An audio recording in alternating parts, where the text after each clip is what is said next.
Hey, it's Liberty, and today, technically I'm doing the mid-year freakout tag, but I'm trying not to freak out about the books that I haven't read, so this is kind of going to be like a mid-year reading check-in for all the books that I've read from January to June 2024.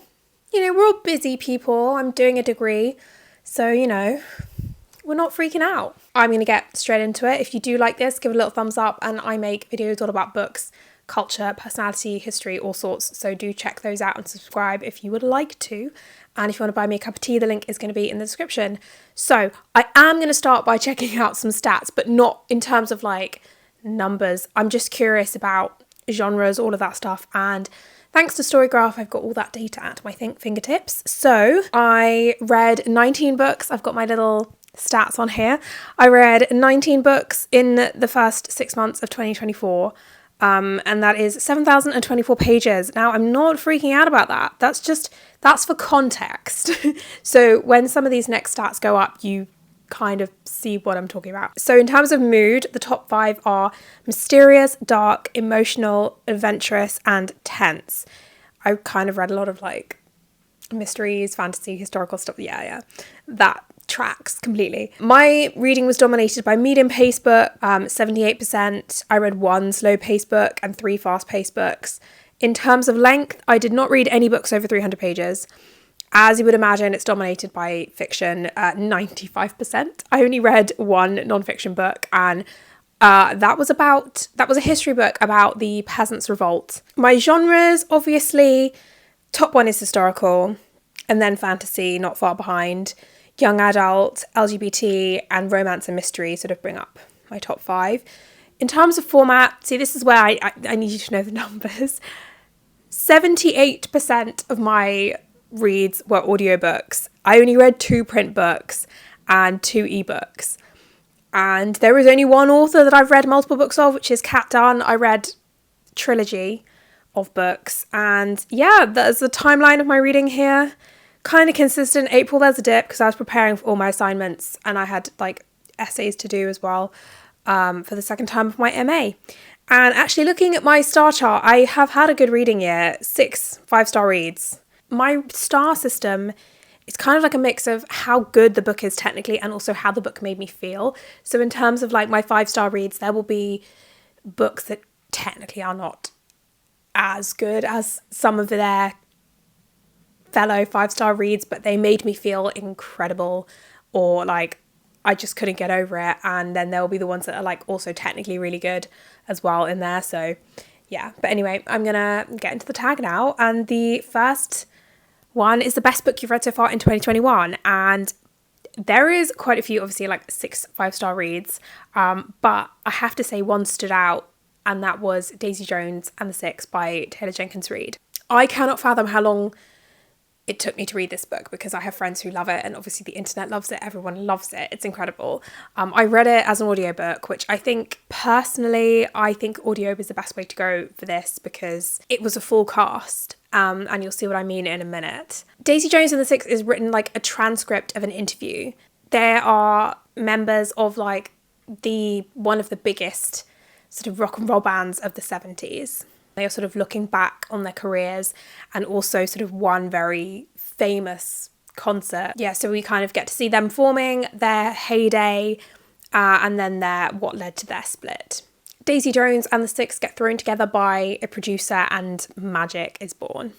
This book was sort of heavily inspired by Fleetwood Mac and this one performance of, I think the song is Silver Springs, and like that relationship between Lindsey Buckingham and Stevie Nicks very much feeds into this. Like if you love Fleetwood Mac, if you love sort of 60s, 70s music, if you love music in general, because the book really goes deep into the process of making music, and you're inside all of those studio sessions and you are listening to Billy and Daisy and the rest of the band talk about their musical process and composing and arranging and all of that stuff.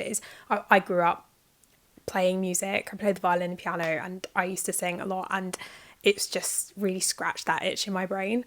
The second question is the best sequel that you've read so far. I'm picking a book which I had read the first book maybe a couple of years ago, and it was called The Maid, and the sequel is called The Mystery Guest. So the first book we follow the titular maid, and her name is Molly, and she's working as a maid at the Regency Grand Hotel in New York.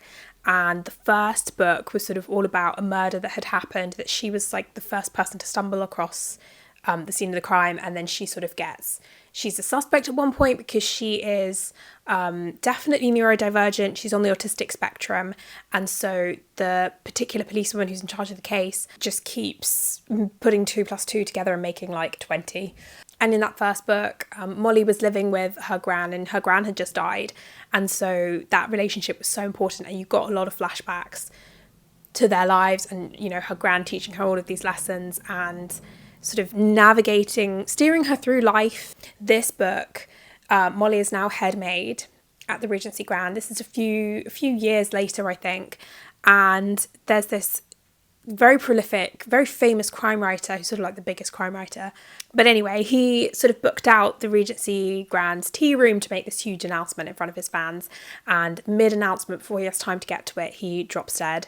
Yep, once again, that Detective Stark, she's back and she's ready to blame another maid, but this time it is Molly's little protege, Lily. It turns out Molly knows this writer, so Molly has a very unique perspective on what might have happened to him. So we sort of get that backstory. So it means that we get her gran back again, which is, I mean, her gran, you know, despite her being dead, is such a huge presence in both these books. I love that we got to see how Molly's life changed after the events of the first book. She's, you know, happy. She's got her little found family. She's got a new friend on the staff who's obsessed with true crime podcasts. And I love to see how everything developed. Like Molly is a character from the first novel, Molly and Detective Stark, and Molly and everyone in the hotel, because, you know, all the characters are back.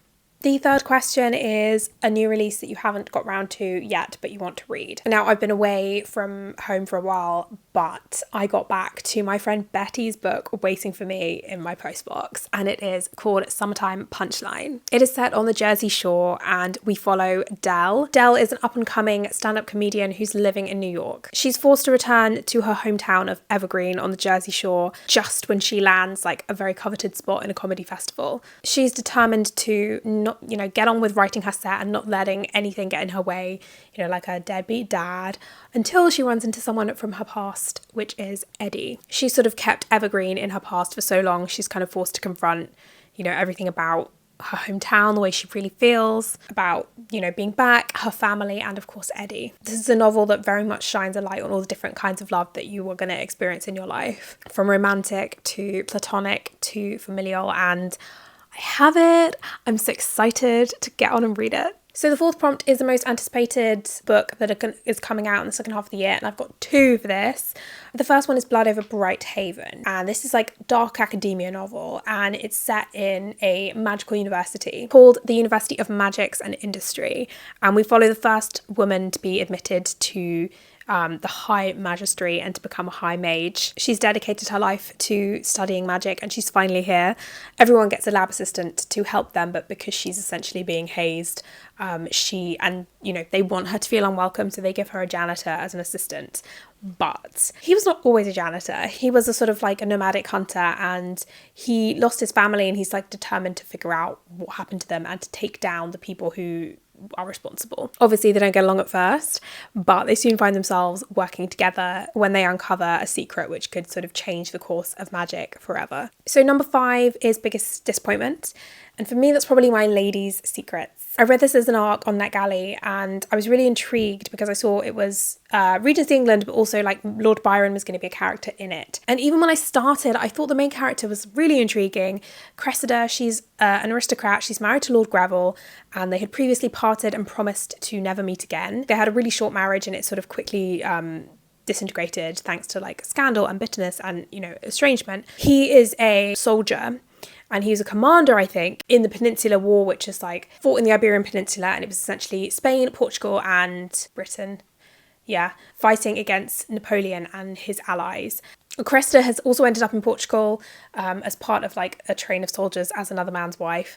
She sort of had to learn how to survive and fend for herself, very far from the luxury that she'd been brought up with. She is found behind enemy lines by her husband, and she sort of has to essentially get dirt on Lord Byron or die as a traitor to the realm. and her husband is more than willing to ensure that she complies.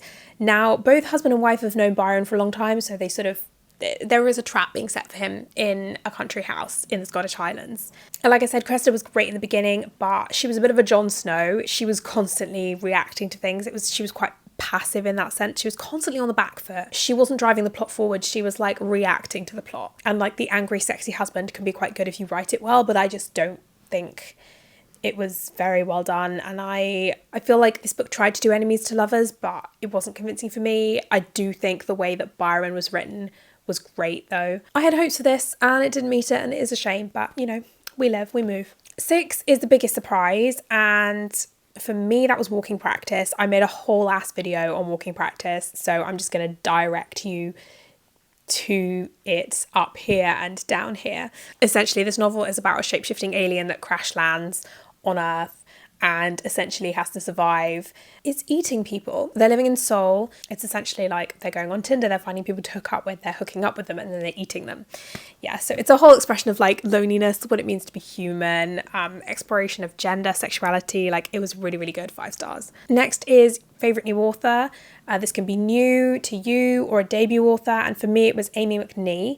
And I read her book, Regrettably, I'm About to Cause Trouble. I picked this book and her particularly because the narrative voice was just so strong. This book is set in 1535 and Lady Maud Shaftesbury, I think her name is, she's the main character, and she is about to be married to a well-connected lord. She's going to go off to be part of Henry VIII's court. She's going to have a fantastic life. However, Maud has a birthmark which sort of stretches all over her stomach down to between her legs. And is it a sign of fertility?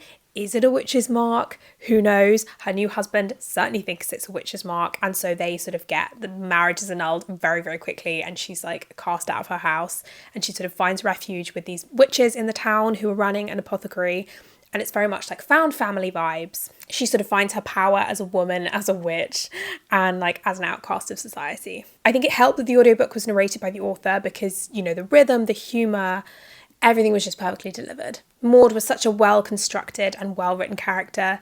You know, she's asking all the questions that the audience are asking, but she's simultaneously like a product of her time and ahead of her time, which I think is the perfect protagonist for a historical fiction novel. Again, like the book simultaneously feels quite modern and also just like perfectly situated in the 16th century. So the next prompt is your newest fictional crush. And for me, that's like the whole cast of A Tempest of Tea. This book is the first book in a duology set in the same world as We Hunt the Flame, but I've never read that, and you don't need to read it really to understand. It's a found family novel led by Arthie and Jin. They've kind of adopted each other as siblings. Arthie is a kind of Kaz Brecker style gang leader. She runs a tea shop by day and it becomes like a vampire bloodhouse by night. You know, definitely illegal. And vampires are kind of outcast in society. So it's sort of a place where they can come and feed in teacups without, you know, fear of being killed. Arthie ends up having to put on a heist when her tea shop is threatened, and she sort of pulls together all of these people. Felicity, or Flick, she's the daughter of a government official, quite a powerful one, and she's like a master forger. She's forced to make an alliance with a member of the White Guard, which is basically like the king's personal police. His name is Laith. Then we've also got Mateo, who's like, he's like the stereotypical vampire figure in the sense that he's like a very rich, artsy, I think he's a poet or he's an artist, that's it. But I wouldn't put it past him to write some verse. And, you know, he's, yeah, a kind of secret vampire, no one really knows. The next prompt is my newest favourite character, and I think there are a couple of characters in the Battalion of the Dead series that I really grew to love. And the first book is Dangerous Remedy, and it's essentially the Battalion of the Dead. We're in revolutionary France.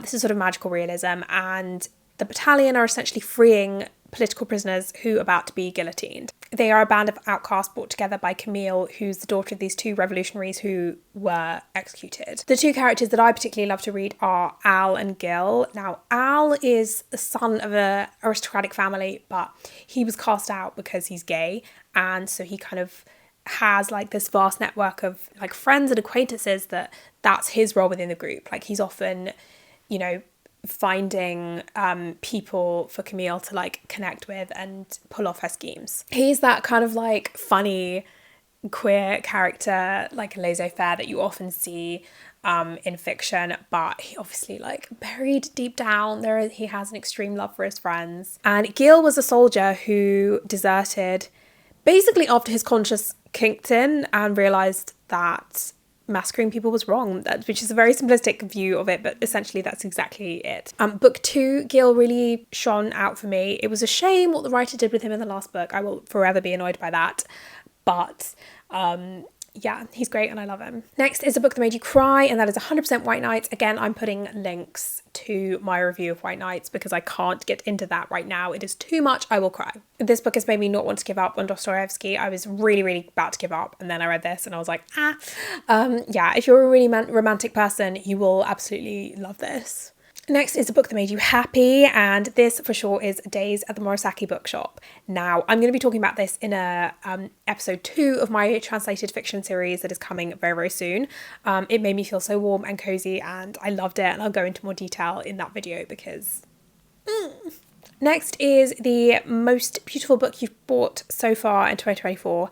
Now, I haven't bought that many books this year, not going to lie, so I don't really have a lot to talk about.